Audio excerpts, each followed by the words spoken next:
Stores are ready to act on a state tax package. New York woman tells of her close personal relationship with the late JFK. The Transit Authority to make several changes in subway operations to meet financial losses. This is Lester Smith reporting. Next news as it happens. Next scheduled news, 11 o'clock over WOR Radio 710, the Talk of New York.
Trauma once over a Tinker Toy. Do you remember Tinker Toys?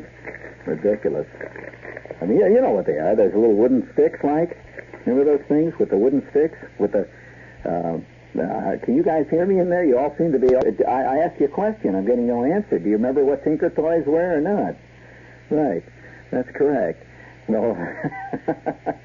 I mean, for at least 8 months when I was about 10, I was deep in my erector set phase.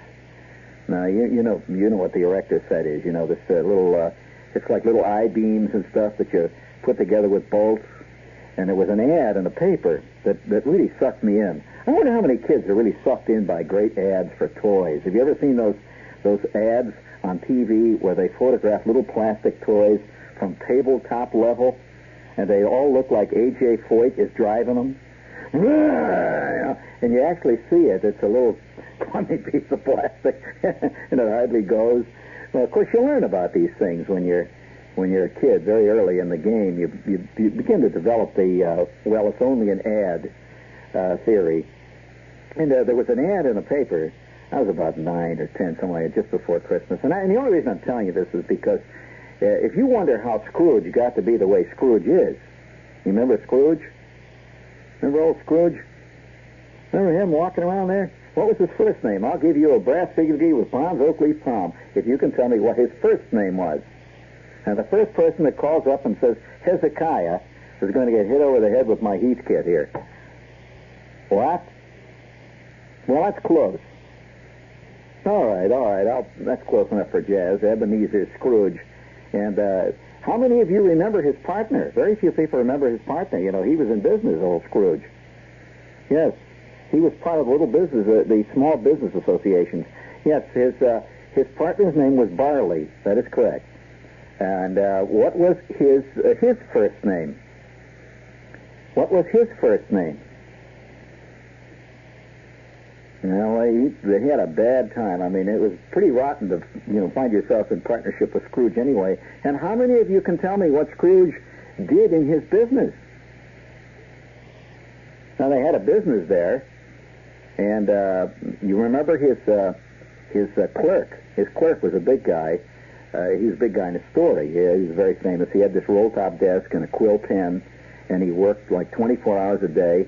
and the temperature was very cold in the office all the time. You remember he was always trying to raise the thermostat, and he was complaining all the time it was cold. And every time he would inch the thermostat up, Mr. Scrooge would holler from the next room, "Who turned up the thermostat?" Do you remember that?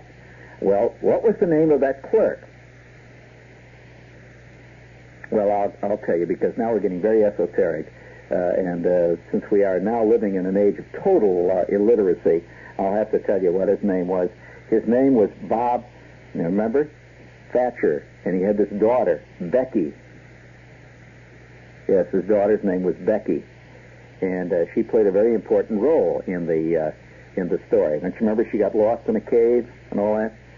So, nevertheless, Christmas can be a very traumatic time. And as a kid, we used to get the funny papers. They called them funny papers in those days. Because in those days they were.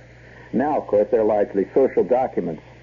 And I mean, after all, the Wizard of Id is a social document. It's not very funny, but it's a social document. And in those days, they had things called comics. One does not call Charlie Brown a comic. That's a quasi-religious parable.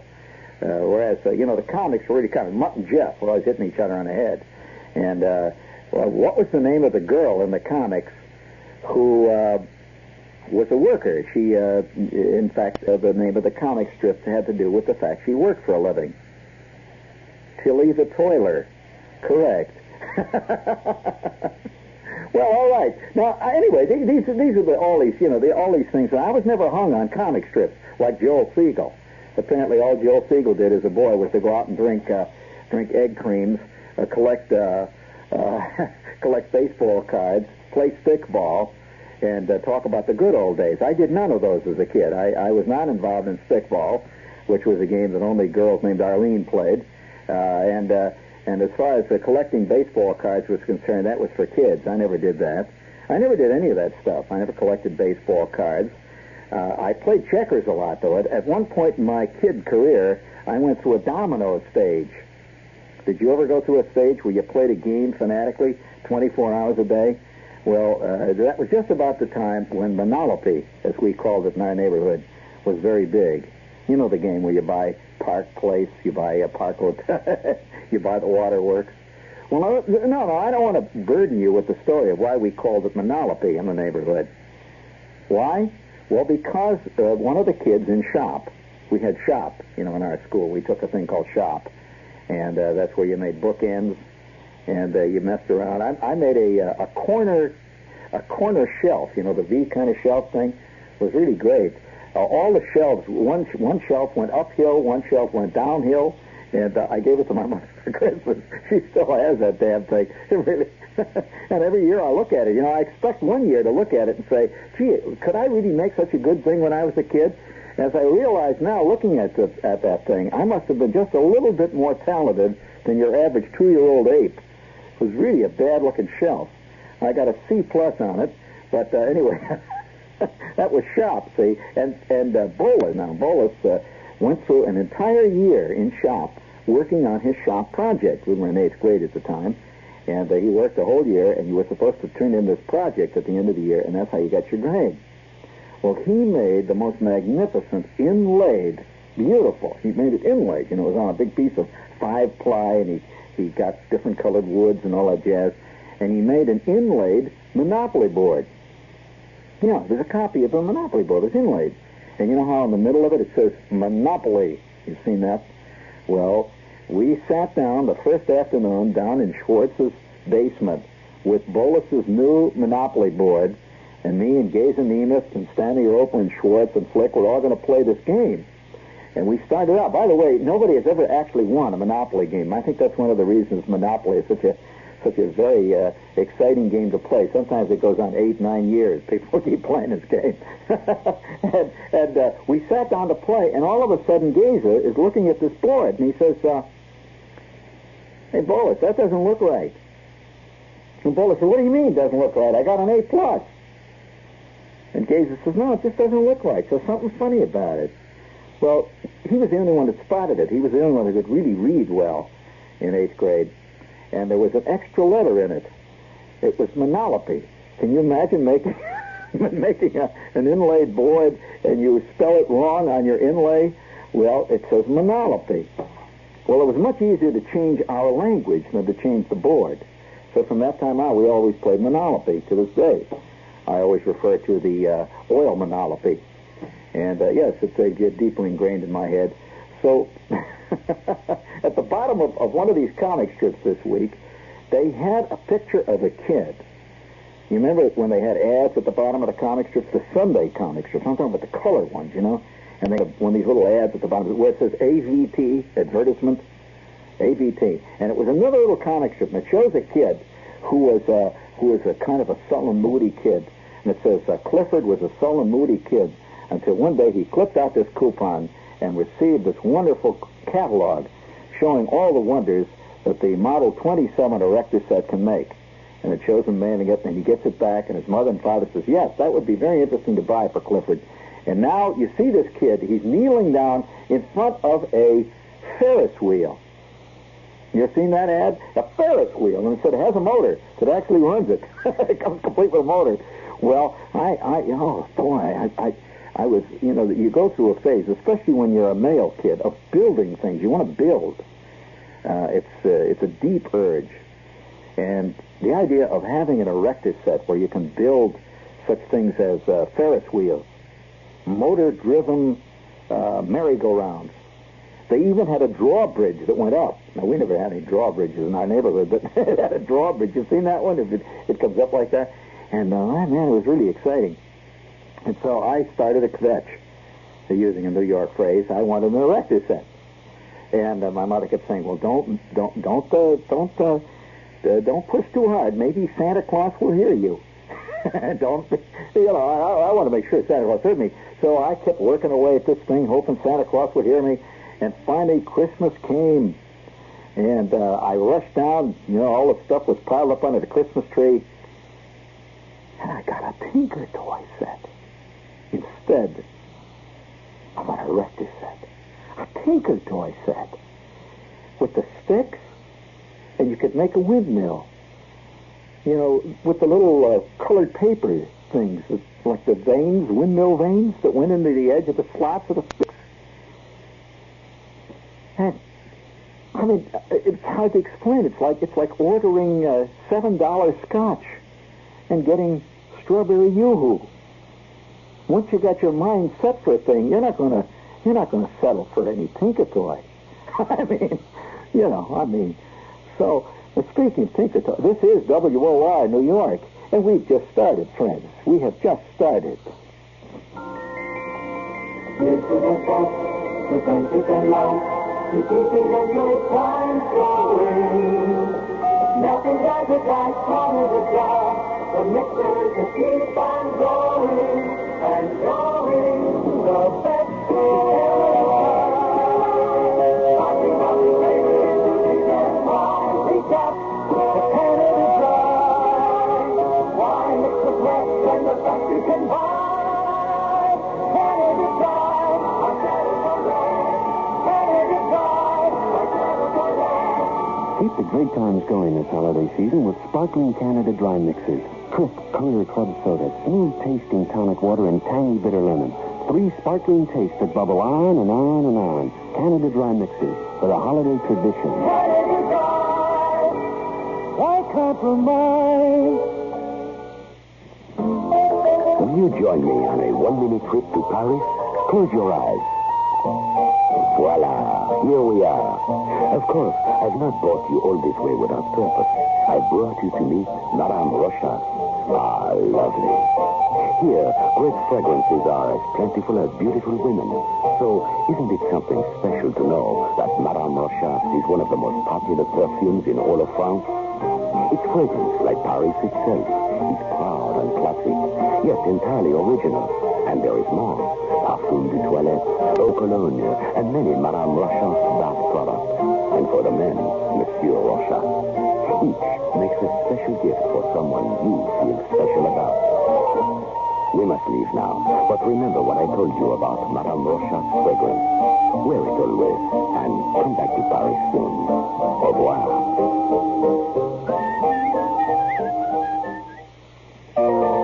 Happy holidays. Woman's Day. To help you celebrate, we're featuring a special bonus in our January issue. Key excerpts from the book, A Year of Beauty and Health by Vidal Sassoon. You won't want to miss his expert advice on makeup, diet, exercise, hair, and skincare. And there's no better time than the new year to take stock of your finances. For helpful information, read Money Facts to Stretch Your Dollars in the January issue of Woman's Day magazine. And while watching your money is certainly important, you ought to be watching out for your health, too. Look for tips on keeping healthy and happy during these cold winter days. And here's something that'll come in handy, the charming 1976 Woman's Day calendar. Instructions for assembling and framing it are in the January issue. And to keep your house looking cheerful and bright all year long, why not grow some beautiful flowering houseplants? For tips on how to grow them successfully indoors, see the January Woman's Day. Look for the blue cover with the lovely pink houseplant. Yeah, that's exciting, isn't it? Okay. Listen, gang, you can relax. Christmas won't be here forever. And even though there are 20... It's like, well, radio and television is like the newspapers in one way. Have you noticed that the New York Times gets fatter and fatter as Christmas approaches? In fact, I think about 3 years ago, the New York Times had one issue that had so many ads in it before Christmas that it set the all-time record for weight, that the paper weighed the most it ever weighed. And I could believe that it may even go over that this year. How much do you think it was? Just guess now. I'm talking about the Sunday edition. You know, like about 12 pounds? Well, that's a little heavy. That's a little heavy. A 12-pound paper. I mean, if you were to go out, you know, somebody says, hey, listen, if you're going out to pick up the Times, why don't you pick one up for me and bring one back for Aunt Clara, and it weighed 12 pounds, you'd be coming back with...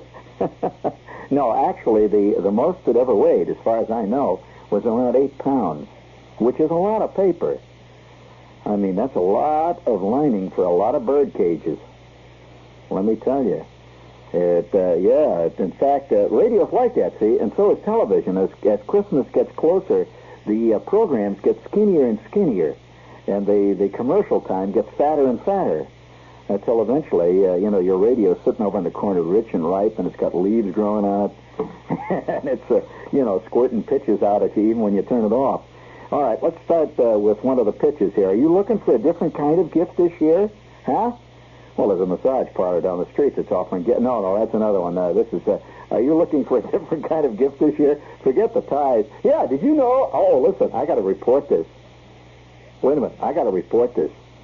I want this to be put down in our vast file of trivia so that 1,000 years from now, they'll know what it was like. I'm walking along 6th Avenue just the other day, and there's millions of people out, Christmas shopping, pre-Christmas shopping. They got all kinds of Bonwood teller bags and stuff, and I'm walking along 6th Avenue, and this guy is standing on the corner. It's about 48th and 6th, and he's handing out little brochures as you walk along. He comes sneaking up to you, and he looks you in the eye, see, before he hands it to you. He's selective. He's not giving it to everybody. I mean, it's really discouraging to be singled out of the crowd to be handed a flyer for a porny joint. I mean, they ignore everybody else, and they single you out and give you one. Now, wait a minute. He's handing out these porny flyers. These little flyers that tell you, come to Madame Lozonga for an afternoon of really voluptuous living.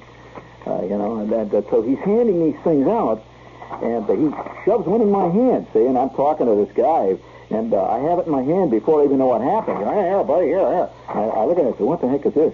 And it's got little holly leaves all around it. It says the Times Square Artist Models and Wonderful Afternoon in the Arabian Nights Massage Parlor is offering a Christmas special, a gift-giving Christmas special. It says, give your connoisseur, discerning friends a gift coupon. How about that? Isn't that kind of great? Give your boss an afternoon down at Madame Lozonga as a gift. Well, are you looking for a different kind of gift this year, friends? Forget the ties, colognes, and cigarette lighters. Come down to Willoughby Peerless and see the popular Kodak 455 movie deck projector. It makes home movie viewing easy with features like automatic threading. I can remember Miss Bonner standing in the back of our 8th grade class with the projector piling film up around her feet. And, instant rerun and dual 8 projection capability. The manufacturer's suggested list is $199.50. At Willoughby Peerless, you pay only $148.50. So much for the manufacturer. And you get a special rebate direct from Kodak. What a way to say a Merry Christmas. These days, people everywhere are asking for Fuzzy Battaglia. Signore, I want some more pasta in casserole. Fuzzy Battaglia is a crisp, cool, white wine sensation imported from Italy. Oh, waiter, we'll have a bottle of the fussy butter. This fizzy watch. This number 12 here. Fuzzy Battaglia is a wine that comes in a classic amphora-shaped bottle and goes back to the time of the Caesars. Bruce, let's have some more. F-A-Z-I. Fuzzy Battaglia goes with just about everything. Meat, fish, salad, or just conversation. But to ask for Fuzzy Battaglia, you've got to be able to say Fuzzy Battaglia. Yes, Charles, I'll have a little of that fancy Batsy. No, the fuzzy baggies, just burn. In spite of all this, Fuzzy Battaglia has become one of the world's most asked for white wines. Why? It's hard to say. Boy, that was a dynamite lady there on that commercial. Could you find her again for me there? I mean, she's been drinking at the Amphoras, all right. You can't find it? All right, it's okay. Listen, before we go any further, No, I'm not going to give you any more of those. Rest a little bit. It's Christmas time. What the heck, You know, speaking of Christmas, it brings out the madness in a lot of people, I'll tell you. Did I ever tell you about the girl I knew who carried with her? And she's a well-known actress, by the way. She was so insecure. I think Christmas time is the time when people's insecurities really come popping out.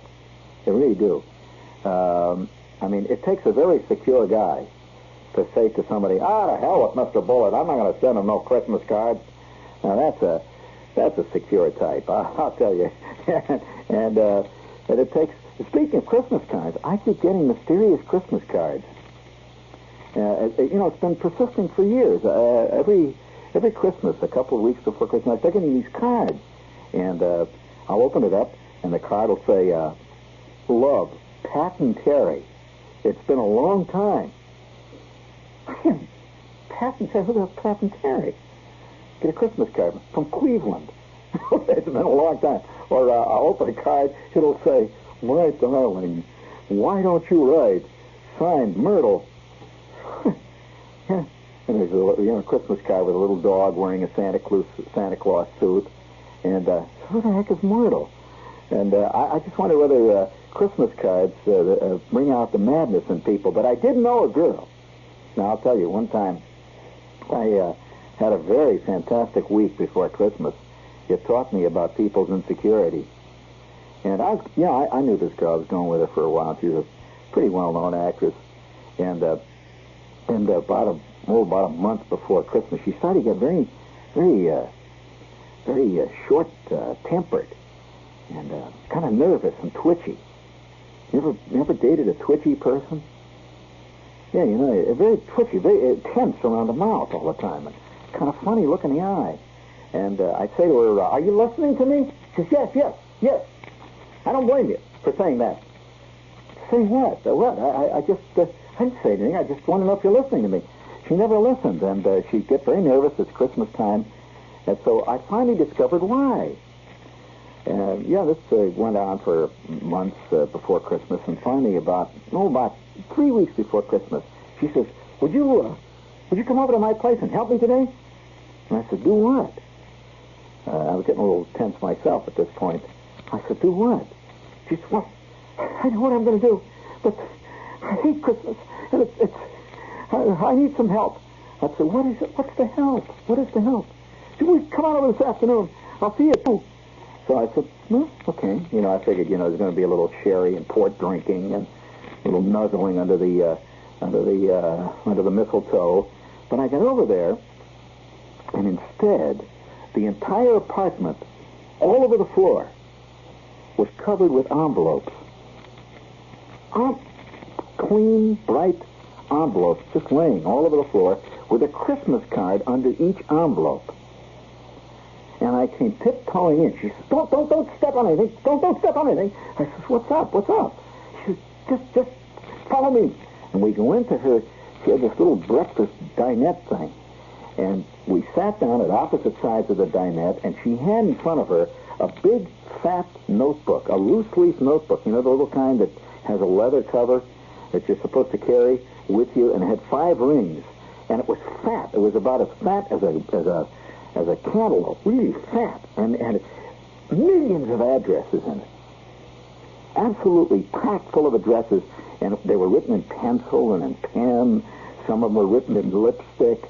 Some of them were written in blood. They were written in all kinds of stuff, like grape juice. And I said, what the heck is this? My Christmas list. My Christmas card list.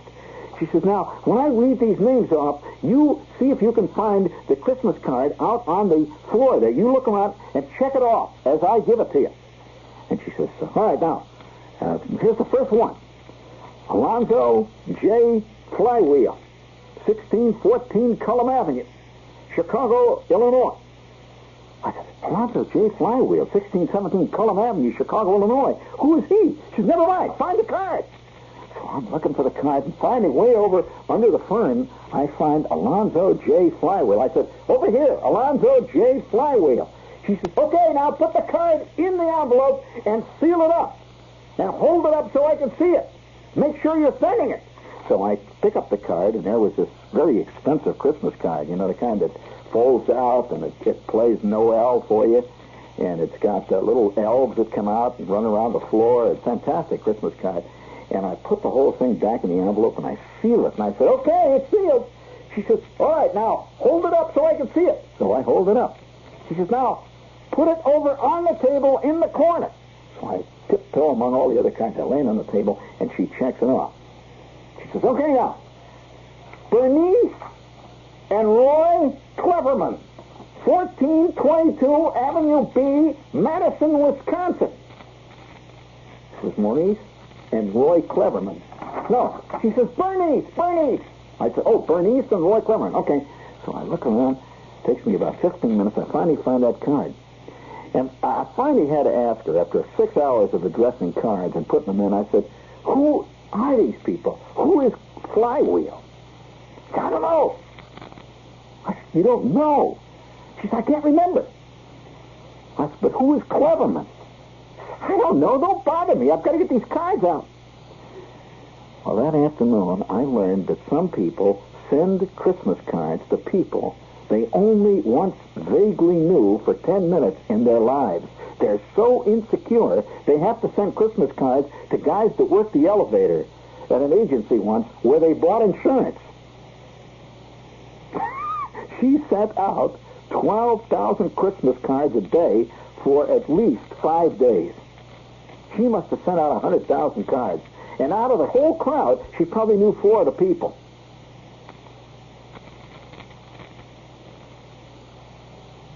And I aided and abetted her. She almost sucked me into it. I began to get nervous about not sending Christmas cards. I began to worry. I began to see that maybe I myself was amiss. Christmas values are up. Christmas prices are down. That's why I'll be shopping for my Christmas shopping at Robert Hall. With less money to Christmas shop for clothing, a lot of people are rediscovering Robert Hall. They're coming back to quality, wide selections, favorite fashions, personal service, big savings, all the things that made Robert Hall, Robert Hall. For clothing gifts to family and friends or dress up for the holidays, welcome to the store that made value a byword. To regular customers, first-timers, or the ones rediscovering, it's a pleasant surprise that even now clothing dollars can go farther. Shop Robert Hall. Yeah. Well, listen, now for Christmas, men's dress shirts, turtlenecks, etc., 2 for $7 at Robert Hall. They're open until 9:30. You know, I keep thinking about that girl every time I see her on television. She does all kinds of TV dramas, and she's in the movies a lot. And every time I see her, I think of her nervously. every year, getting out her vast Christmas card list. And, yeah, she sent them to people like once she knew this doorman. and it wasn't even a doorman in her building. He was in the building down the street, and she used to walk past the building. She said, you never know, and I might live there. And said, oh, insecurity, thy name is, oh, wow.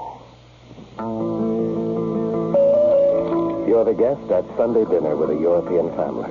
There's a chill in the air, so your host has just added another log to the fire. His flaxen-haired wife is serving you lamb, simmered in a sauce light as anything you've ever tasted. Welcome to Italy, northern Italy, where it borders Austria, France, and Switzerland, where they drink a wine called Valpolicella, a fresh ruby red that's as different from other Italian wines as seasoned beef is from Saltimbocca. And yet as different as Valpolicella is from other Italian wines, it does share something in common with the best of them, a classic Italian name, Rufino, a name that's meant great wine since 1877. So when you're looking for a robust wine that's perfect in roast, lamb, and veal, ask for Valpolicella, Rufino Valpolicella, imported by Scheffler and Company, New York. What's a country fresh flavor like Nuco doing in a city like New York? Nuco's bringing country to the city. Nuco's got that country fresh taste. Nuco's bringing country to the city. Nuco puts a smile on your face. Heck, I'm a big city now, but it wasn't always that way. I sure used to miss that back-home country fresh taste of just big peas and carrots, corn and beans. Oh, my. But then Elsie Sue, she's really big city. She put me on to Nuco margarine. It comes in both thick and soft forms, you know, and Nuco's got a real country fresh taste that makes anything you put it on taste country good. So now it's Elsie and me and Nuco margarine. We're in a big city to stay. Nuco's bringing country to the city. Nuco puts a smile on your face. Dear Santa Claus, me and all the other elves have been thinking, isn't it time you did something for yourself for a change? You're self-employed, right? And you're not getting any younger, Santa. So please, before December 31st, drop in at the Lincoln Savings Bank and open a Keogh retirement account like you've been promising to do. Like anybody else in this for himself, you can save up to 15% of your income in a Lincoln retirement account and not pay any taxes on it until you retire. You can save up to $7,500 a year that way without paying any taxes on the $7,500 or on the interest. That's like the IRS playing Santa Claus. We know how busy you are now, but you've got to do it this year so you can save on this year's taxes. Please see the Lincoln this year, Santa. You've got to start planning for your old age. Member FDIC. Oh, P.S. If you don't believe the elves, call the Lincoln at 782-6000. Have you ever had a conversation with a cow? This is Victor Borges speaking to you from the old country. You do know, of course, that one reason for Denmark's fame is the fact that Denmark is cheesemaker to the world. Hans Christian Andersen is just an extra added attraction, by the way. But what Andersen did to the fairy tale does Danish cheese to the dairy tale. And that's why I'm here. So you can get it from the head of the organization. So I'll ask my friend here to say the word. Okay, move on.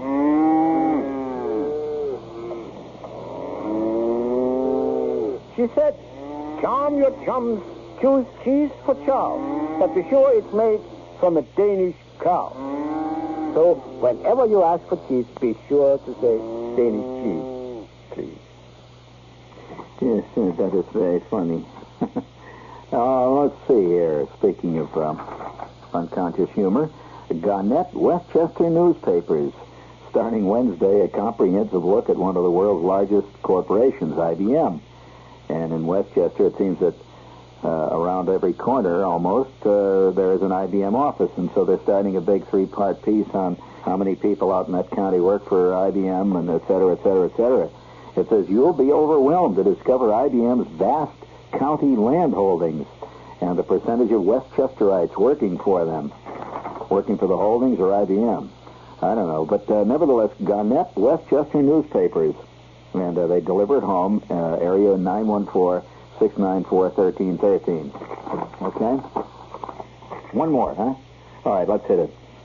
The holidays are here, and buying a turkey at a meat counter is perfectly acceptable. But buying a turkey at a wine counter is not. Again, this holiday, millions of Americans who are not regular wine drinkers will stand terrified before the wine rack, wondering how to avoid a mistake. French wines are the greatest wines, of course, but what a jungle is French wine. Thousands of chateaux, hundreds of shippers, a dozen vintages, perhaps 1 million bottles of wine from which to select what? To avoid error, select Grand Marque. Grand Marque is a fine, vintage French Bordeaux, consistent year to year. There's a large gold seal on the label that makes it easy to spot. And the name is easy to say. It's the only French you have to know. There's a red and a white, and both go wonderfully with a Christmas feast. Grand Marque. Very good insurance that your holiday fowl will end up on your plate and not in your glass. A product of France, imported by Munson Shaw, New York. You know, one of the great things about Christmas is that it brings out a lot of symbolic stuff in our society. And if you watch television, you can really see it happening. All kinds of wild stuff being advertised that you never see advertised at any other time of the year. And in fact, you don't even see the product at any other time of the year. Have you seen those things that are made especially for gift giving? Well, now, wait a minute. How many times do you see a combination vegetable slicer, potato masher, cabbage shredder, razor sharpener, fish hook remover, and shoe polisher all in one machine, in one plastic machine called the Multiple Daisy Handy Dandy Do-It-All machine? How many times you've ever seen those things, say, like in July? I mean, they don't slice vegetables in July. They only slice vegetables 2 weeks before Christmas. And about 3 days after Christmas, when the guy's, he's trying it out, and he slices the tomatoes, and he discovers he sliced half his thumb into the Caesar salad. And but you've seen those machines. Well, those are called Christmas gift items. They have nothing to do with real life. And I think that one day, like maybe 50 or 100 years from now, when people are collecting trivia of our time, and they will be, they really will be. If you've ever gone to a flea circus or flea market, and people collect stuff of 50 years ago, and they can't even tell half of the time what it is. A friend of mine got me a gift here a couple of years ago of some kind of a funny thing made out of iron and brass with legs on it and with knobs on the side, and it's threaded. You see, you can move it up and down, and nobody knows what it is. He says it's about 50 years old, but nobody knows what it did.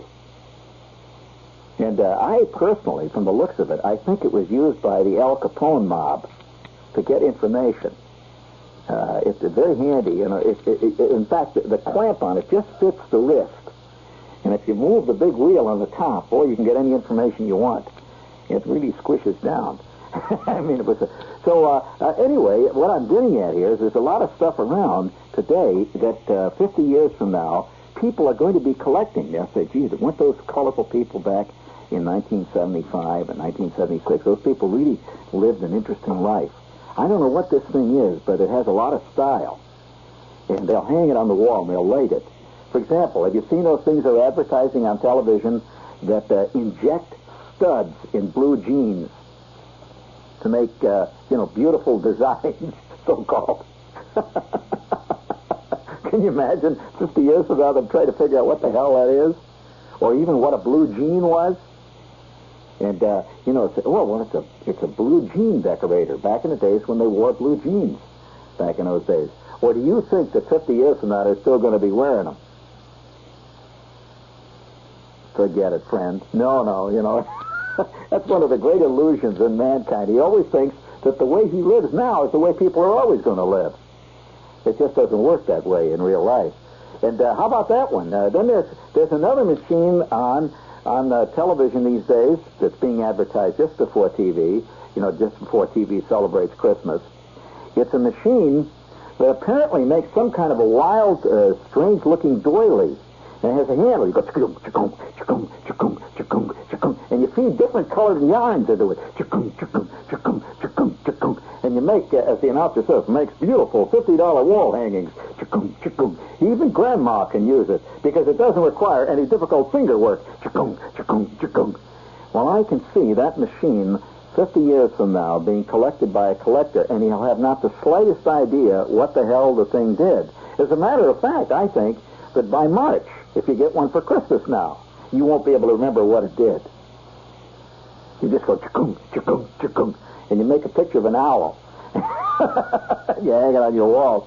Well, those machines, I've never really known anybody except one person who actually bought them, who couldn't help it.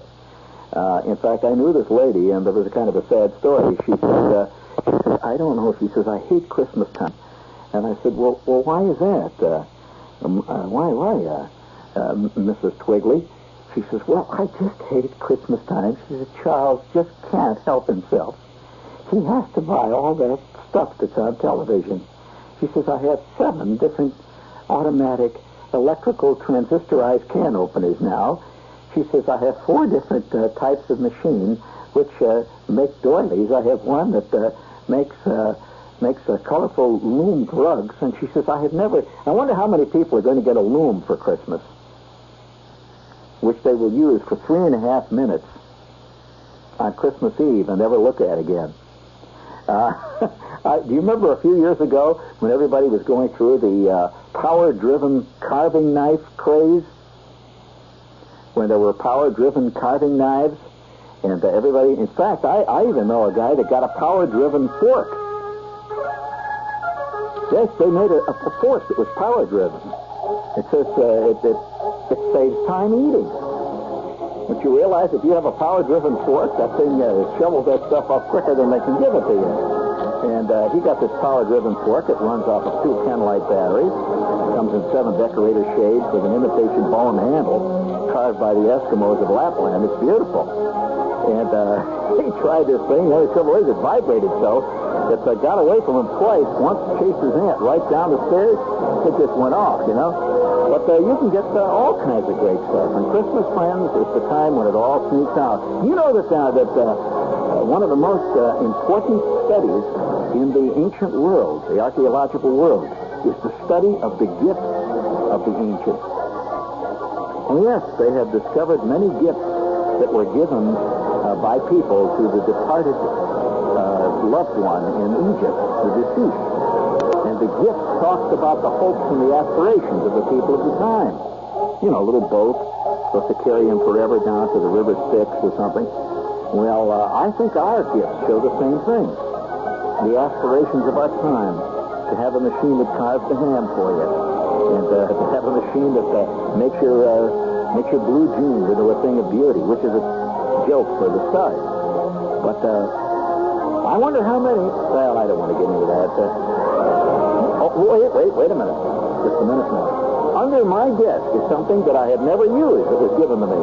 It was a lapidary set. Make your own jewels. It was terrible, but you make your own jewels. Just retire to the country. Very big money.